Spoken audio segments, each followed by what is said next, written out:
श्री कृष्ण कहते हैं कि इंसान पूजा अर्चना मंत्र जाप सब कुछ करता है, पर विश्वास वो किसी पर नहीं करता। न पूरा पूरा विश्वास उसे खुद पर है, न अपने इष्ट देवता पर जिसकी वो पूजा करता है। कृष्ण कहते हैं किसी पर नहीं तो कम से कम खुद पर तो पूरा विश्वास रखो, तो आपका सपना, आपका उद्देश्य जरूर अवश्य पूरा होगा। जय श्री कृष्ण। हमारे चैनल का नाम है प्रज्ञा, और प्रज्ञा यानी विजडम। यह है एपिसोड 57, चैप्टर 8 अक्षर ब्रह्म योग। इसके पहले के 56 एपिसोड्स इसी चैनल पर, इसी प्लेलिस्ट पर आपको मिल जाएंगी। दोस्तों, आप सभी जानते हो कि अर्जुन क्षत्रिय थे और वो युद्ध रूपी अपने कर्तव्यों को छोड़ना चाहते थे। इसीलिए भगवान श्री कृष्ण उन्हें उनका कर्तव्य याद दिलाने के लिए अनेक प्रकार के प्रयत्न करते हैं। श्री कृष्ण अर्जुन से कहते हैं कि वेदों को जानने वाले पुरुष, जिन्हें अक्षर निर्गुण निराकार कहते हैं, जिनका कभी नाश नहीं होता, उन्हें अक्षर ब्रह्म कहते हैं। जिनका हृदय निर्मल और साफ होता है, वे लोग ही उस परम तत्व अर्थात उस परमात्मा को पा लेते हैं। शास्त्रों में उस परम तत्व को विलक्षण माना है। हर कोई उसे प्राप्त नहीं कर सकता। इस परम पद को पाने की इच्छा से मनुष्य ब्रह्मचार्य व्रत का पालन भी करते हैं। मैं तुम्हें इसे प्राप्त करने की विधि संक्षेप में समझाने की कोशिश करता हूं। हमारी 5 ज्ञानेंद्रियां हैं: आंख, नाक, कान, जीभ और त्वचा। इसके अलावा 5 कर्मेंद्रियां हैं: वाणी, हाथ, पैर, गुदा और लिंग।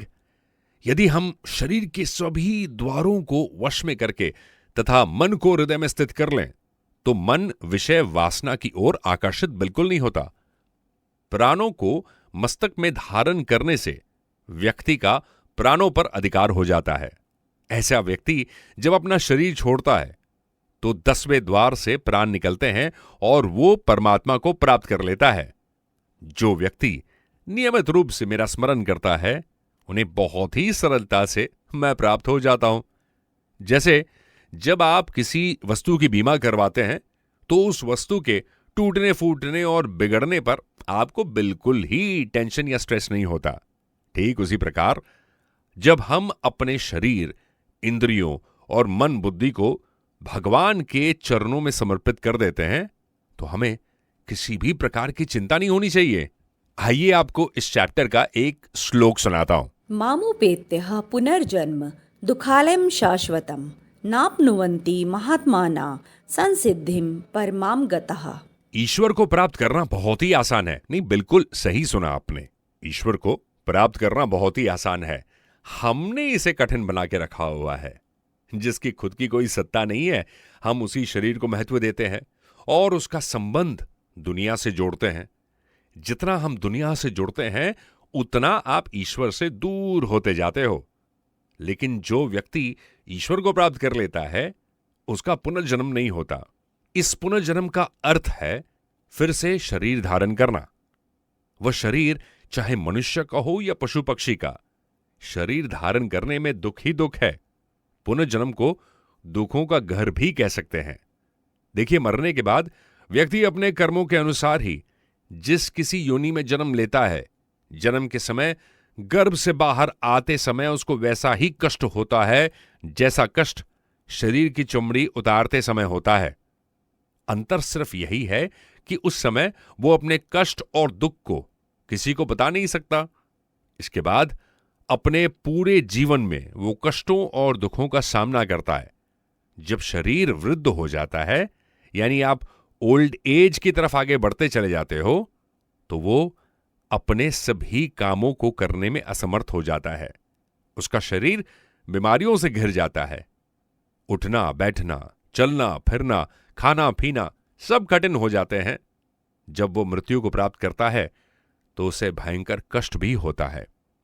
इस प्रकार अगर देखा जाए तो सभी योनियों में अनेक दुख और कष्ट होते हैं।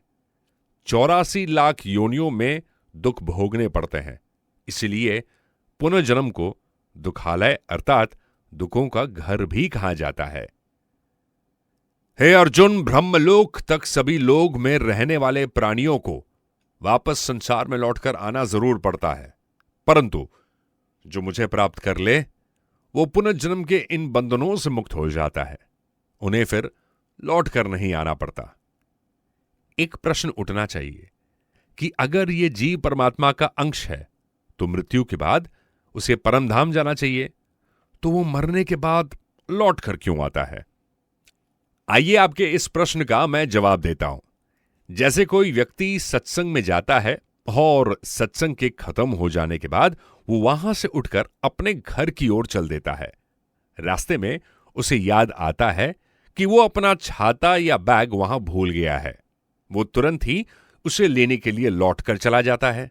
बिल्कुल इसी तरह आपका घर, परिवार, जमीन, धन आदि जिन चीजों का मोह मरते समय भी रहता है, यानी अटैचमेंट जिसे हम कहते हैं, उसके लिए मरने के बाद भी जीव लौटकर इस संसार में जरूर आता है।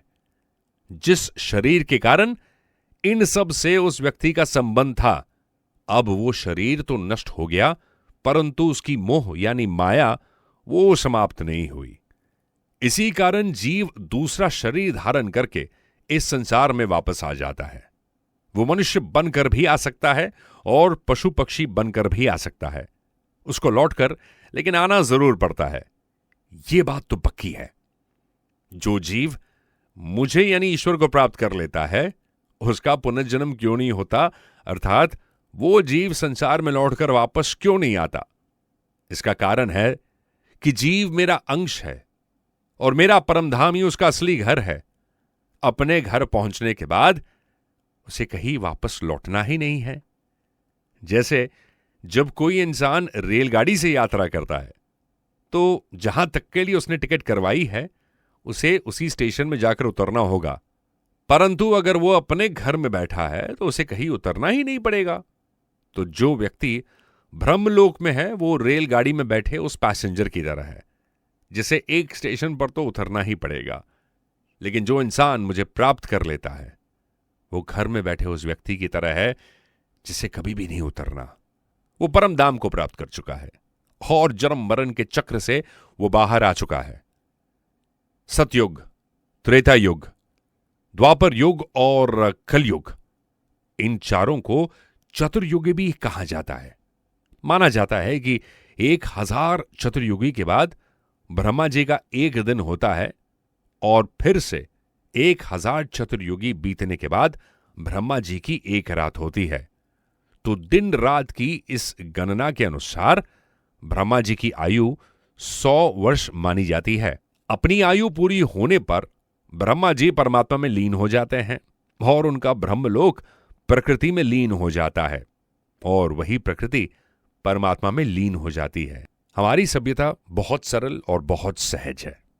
जो इसे दिल से समझो तो कई सवालों के जवाब आपको मिलेंगे।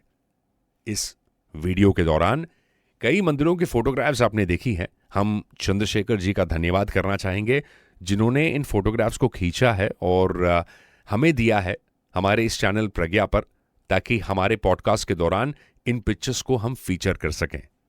तो जाइएगा जरूर इन मंदिरों में और आपको नवरात्रि की हार्दिक शुभकामनाएं। हमारे चैनल को सब्सक्राइब करना ना भूलिए और लोगों तक पहुंचाने में आपकी मदद हमें जरूर चाहिए। एक शेयर आप अपने व्हाट्सएप पर, अपने सोशल मीडिया पेजेस पर कर सकते हैं। ईश्वर आपको सुरक्षित रखे। अगले एपिसोड में आपसे मुलाकात होगी।